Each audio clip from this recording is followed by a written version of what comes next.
ఆదిలాబాద్లోని CCI పునరుద్ధరణ కోసం CCI సాధన committee ఆధ్వర్యంలో రిలే నిరాహార దీక్షలో పాల్గొన్న జోగురామన్న గారు ఆదిలాబాద్ సిమెంట్ పరిశ్రమ పునరుద్ధరణ కోసం రాష్ట్ర ప్రభుత్వం 250 కోట్లు మరియు కేంద్ర ప్రభుత్వం 250 కోట్లు కేటాయించాలి అని కోరారు.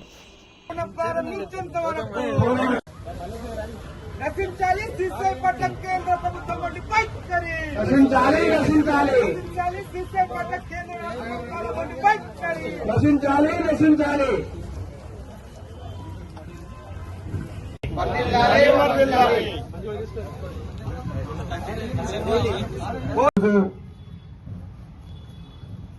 మిత్రులు, సీసీఐ సాధన కమిటీ కన్వీనర్, ఈ కార్యక్రమ అధ్యక్షులు దర్శనాల మల్లేష్ గారితో పాటు సీసీఐ కొరకు 2022 నుంచి సాధన కమిటీ ఏర్పాటు చేసినప్పటి నుంచి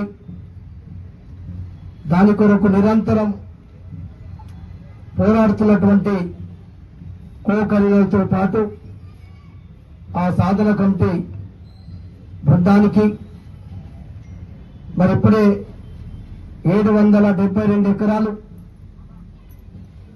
ఆదిలాబాద్ సిమెంట్ పరిశ్రమ ఏర్పడితే మా భూమిని పోయినా కనీసం దాదాపు 10,000 మంది కుటుంబాలు డైరెక్ట్ గా ఇండైరెక్ట్ గా ఉపాధి దొరుకుతుందని చెప్పి వారి భూముల్ని కూడా త్యాగం చేసినటువంటి త్యాగ పురుషులు, భూ నిర్వాసితులు ఇయ్యాల 9వ తారీఖు ఈరోజు వారితోటే ప్రారంభించడం, వారందరికీ కూడా ప్రత్యేకంగా ధన్యవాదాలు, కృతజ్ఞతలు తెలియజేస్తూ పత్రికా మిత్రులకు, ఈ కార్యక్రమంలో ఉన్నటువంటి మా ముందున్నటువంటి సోదర సోదరులందరికీ పేరు పేరున ఉద్యమాభివందనాలు తెలియజేస్తాను. మీకు ఒక్కసారి అందరికీ స్పష్టంగా ఇప్పుడు నారాయణ గారు చెప్పినా, మళ్ళీ చెప్పినా, ఎన్ని ఆటంకాలు ఎదురైనా ఇంకా రేపు రాబోయే రోజుల్లో మనల్ని పబ్లిక్ రోజు ఇక్కడికి వచ్చి వెళ్లే వాళ్ళని చూసి జీర్ణించుకోలేక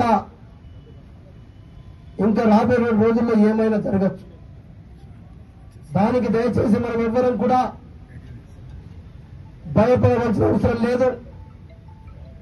మీ వెంట సీసీఐ సాధన కమిటీ ఉంటుంది, దాంట్లో నేనుంటాను. మీరు దయచేసి ఎక్కడ ఎన్ని ఇబ్బందులు పెట్టినా నాకు ఒక పూర్తి విశ్వాసం ఉంది, పూర్తిగా నమ్మకం ఉంది.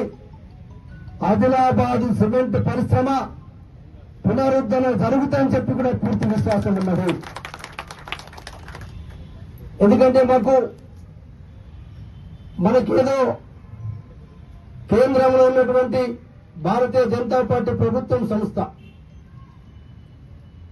13 సంవత్సరాల నుంచి దాదాపు వాళ్ళే ఉన్నారు. వాళ్ళు ఉన్నప్పటి నుంచి నాతో పాటు ఆనాడున్నటువంటి ఇప్పుడున్నటువంటి భారతీయ జనతా పార్టీ ఎంపీ గొడవ నగేష్ గారు కావచ్చు, ఇలా ఇంద్రకరణ్ రెడ్డి గారు మంత్రి ఆయన కావచ్చు, నేను కావచ్చు, అనేక సందర్భాల్లో 14-15 నుంచి స్టార్ట్ అయింది. 14-15 నుంచి మన తెలంగాణ తొలి ముఖ్యమంత్రి గారి నాయకత్వంలో 2 ఆదిలాబాద్ లో మూతపడ్డాయి. అదొకటి సిరిపూర్ కాళేనగర్ పేపర్ మిల్లు, అది ప్రైవేట్ యాజమాన్యంలో పనిచేసింది. ఇది కేంద్ర ప్రభుత్వ రంగ సంస్థ కింద పనిచేస్తున్న సీసీఐ. ఏమన్నా కానీ ఇవి 2 ఆదిలాబాద్ లో తెరవాలా, తెరిపించేంత వరకు అప్పటి టీఆర్ఎస్ పార్టీ ప్రభుత్వం ముఖ్యమంత్రి గారు కావచ్చు, రాష్ట్ర భారీ పరిశ్రమ శాఖ మంత్రి కేటీఆర్ గారు కావచ్చు, 14-15 నుంచి మన సీసీఐ పునరుద్ధరణ కొరకు అతనే సిరిపూర్ కాళేనగర్ పేపర్ మిల్లు కొరకు పోరాడినాం. కొనసాగుతున్నది. మేము 2000 పోయిన సంవత్సరం ఏప్రిల్ 2 తారీఖు 24 తారీఖు ఏప్రిల్ 2 తారీఖు నాడు 25లో ఇదే కుమారస్వామి గారు గవర్నర్ దగ్గర పోయినాం, కేంద్ర మంత్రి గారి దగ్గరికి. అట్లనే మొన్న పోయినాం, మళ్ళా వాళ్ళు 15 తారీఖు నాడు మళ్ళా కలిసినాం. కేటీఆర్ తీసుకొని రమ్మని చెప్తే జూన్ 10 అన్నాడు, జూలై 10 నాడు ఆ రోజు కూడా చెప్పిండు. మేము ఇవన్నీ సాక్ష్యాలతో చెప్తున్నాం. మీరు ఎందుకు ఇక్కడ ఎమ్మెల్యే ఎంపీని అడుగుతున్నాం? ఇప్పుడు ఏమైంది, మొన్న ఇంత సీసీఐ ఉద్యమాలు ఇంత సాగుతుంటే మొన్న ఇవాళ కేంద్ర ప్రభుత్వం వల్లగా 3 సిమెంట్ పరిశ్రమల కొరకు జియాలజిస్టు వాళ్ళను గ్రౌండ్ వాటర్ అయితే ఫుల్ సర్వే చేసిన జియాలజిస్టులు అందరూ వచ్చి ఇప్పుడు ఇక్కడ లక్ష్మీపురం ఒక బ్లాక్, పిప్పలవాడ ఒక బ్లాక్, తాంసీ గుల్లగడ్ తాంసీలు ఒక బ్లాకు, 3 బ్లాకులు ఇచ్చి కొన్న మే 6 తారీఖు నాడు ఇప్పుడు సర్వేలు జరుగుతుంది. అదే మీరు 10 సిమెంట్ పరిశ్రమలు తీసుకెళ్ళి ప్రైవేట్ మాకు అభ్యంతరం లేదు. కానీ ఇప్పుడు ఉన్నటువంటి సిమెంట్ పరిశ్రమను మీకు పునరుద్ధరణిస్తే మీకేం కష్టం ఉందో ఎమ్మెల్యే ఎంపీ గారు చెప్పమంటున్నాం. ఎమ్మెల్యే గారు ఎంపీ గారు ఒక్కడే చెప్పండి. ఇప్పుడు ఆదిలాబాద్ లో బంద్ పడ్డటువంటి సిమెంట్ పరిశ్రమను రీఓపెనింగ్ చేస్తే మీకు ఇబ్బంది ఏంటి? అదొకటి చెప్పండి. మీరు ప్రైవేట్ పరిశ్రమలు తీసుకెళ్ళిన మంచిదే. ఆదిలాబాద్ లో ఉన్నటువంటి సిమెంట్ పరిశ్రమ మీ కేంద్ర ప్రభుత్వం, మీ కేంద్ర మంత్రి ఓపెన్ చేస్తామట్టి పరిశ్రమ చెప్తుంటే మీరు ఇక్కడనేమో గిట్లా మాట్లాడుతూ ఉన్నారు. 1 కాదు 3 పరిశ్రమలు తెస్తాము, 2 తెస్తామని చెప్పి ఎంపీ చెప్పిండు. మరి మొన్నెందుకు పోయి కలిసినారు? మొన్న ఇదే గోడం నగేష్ గారు, ఇదే బీజేపీ ఎంపీలు ఈటెల రాజేందర్ గారు, రఘునందన్ రావు గారు, డీకే అరుణ గారు, అరవింద్ గారు, మొన్న 6 ఎంపీలు పోయి ఇదే కుమారస్వామి గౌడ్ గారు కలిసి Adilabad CCI, Tandur CCI, BHEL, HMT ఇవన్నీ కూడా కేంద్ర ప్రభుత్వ రంగ సంస్థలు బంద్ పడ్డాయి. ఇవన్నిటి కూడా పునరుద్ధరణిస్తే తెలంగాణ ప్రాంతంలో చాలా మంది యువకులకు ఉద్యోగాలు వస్తాయి, ఉపాధి అని చెప్పి చెప్తున్నా. తాండూరు సీసీఐ ఆల్రెడీ చాలుంది. తాండూరు సీసీఐని కూడా తెల్లబెట్టాను. నేను ఏమంటున్నంటే ఇల్లు దిగిరాక తప్పదు. కానీ మనందరం ఐక్యంగా ఉండి ఏదో కళ్ళబల్లి మాటలు చెప్పి ఏదో మనని ఇది కాదు పోదంటే కేంద్ర మంత్రి ఎందుకు చెప్తున్నాడు అడగాల. ఇదే నగేష్ మొన్న ఎందుకు మంత్రిని అడిగిందని అడగాల. మరి ఇవన్నీ ఎందుకు జరుగుతున్నాయి? ఖచ్చితంగా మనమందరం ఐక్యంగా ఉండి పోరాడితే 100కు 100% ఆదిలాబాద్ సిమెంట్ పరిశ్రమ తెలుస్తారు.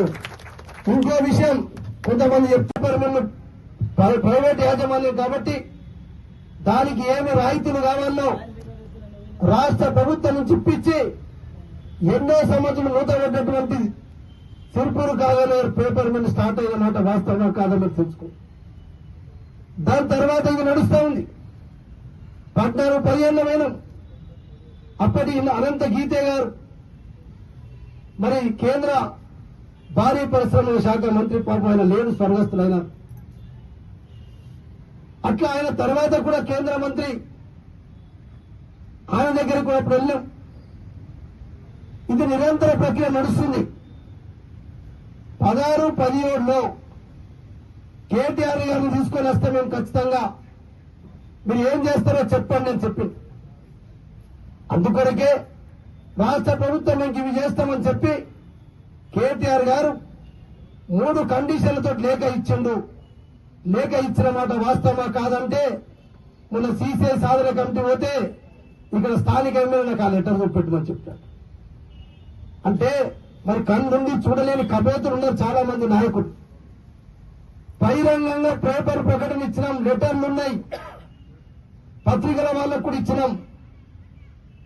ఇంకా లేఖ ఉంటే నాకు ఇయ్యండి అని చెప్పి ఇక్కడ స్థానిక ఎమ్మెల్యే మాట్లాడతాం. నేను చెప్పే ఉద్దేశం ఏంటంటే ఆ రకంగా మీరు ఓపెన్ చేస్తే ఉన్నటువంటి సిమెంట్ పరిశ్రమ మీరు ఓపెన్ చేస్తే ఆనాడు కేటీఆర్ ఇచ్చిన లేఖను అంశం. మీరు కొత్త పరిశ్రమ రీఓపెన్ చేస్తే ఇప్పుడు మా తెలంగాణ రాష్ట్రంలో ఏదైతే టీఎస్ ఐపాస్ కింద నూతన పారిశ్రామిక విధానం తీసుకొచ్చినాం. దాంట్లో ఖచ్చితంగా ఎన్నైతే రాయితీలు కొత్త పరిశ్రమకు ఇస్తున్నామో మన ఆదిలాబాద్ సిమెంట్ పరిశ్రమ కూడా ఇస్తామని చెప్పిండు. ఒకవేళ అది వీలు కాకపోతే కోరామండల్ ఫర్టిలైజర్ పరిశ్రమ ఎట్లయితే రామగుండంలో పెట్టిందో అక్కడ రాష్ట్ర ప్రభుత్వం 51%, కేంద్రం 49% ఉందో దాని రకంగా కూడా మేము 51% మేమిస్తాం, 49% మీరు పెట్టమని చెప్పి. లేదు అంటే రెండుతోటి మీకు కాదు అంటే అది మీ ప్రభుత్వ రంగ సంస్థ కాబట్టి మరి మీకు పాజిబిలిటీ అయితే ఆ సంస్థ మాకు అప్పచెప్పండి. ఎన్ని వందల కోట్లైనా మా రాష్ట్ర ప్రభుత్వం పెట్టుకొని ఆదిలాబాద్ లో సిమెంట్ పరిశ్రమను పునః ప్రారంభిస్తామన్నటువంటి మాట వాస్తవం. దీని తర్వాత ఎన్నికలు వచ్చినాయి 18లో. అప్పుడు 18లో అమిత్ షా ఆదిలాబాద్ రావడం, 18 ఎమ్మెల్యే ఎన్నికలలో, ఎంపీ ఎన్నికల్లో 19లో, 2023 ఎమ్మెల్యే ఎన్నికలలో, 2024 ఎంపీ ఎన్నికలలో అమిత్ షా చెప్పింది. అంతకంటే ముందు మన ఆదిలాబాద్ ఇన్ఛార్జి మంత్రి 14, 15, 16, 17, 17, 18 అట్లా ఉన్నప్పుడు అంతరాం గంగారాం హైరే గారు అప్పుడు చెప్పిండు. ఇప్పటి ఎమ్మెల్యే భారతీయ జనతా పార్టీ అధ్యక్షుడు, ఈ ఎమ్మెల్యే అప్పుడు అధ్యక్షుడు ఆయన చెప్పిండు. హిందీ పత్రికలలో కటింగ్స్ ఉన్నాయి, సాక్ష్యాలున్నాయి, పేపర్లు ఫోటోలు ఉన్నాయి.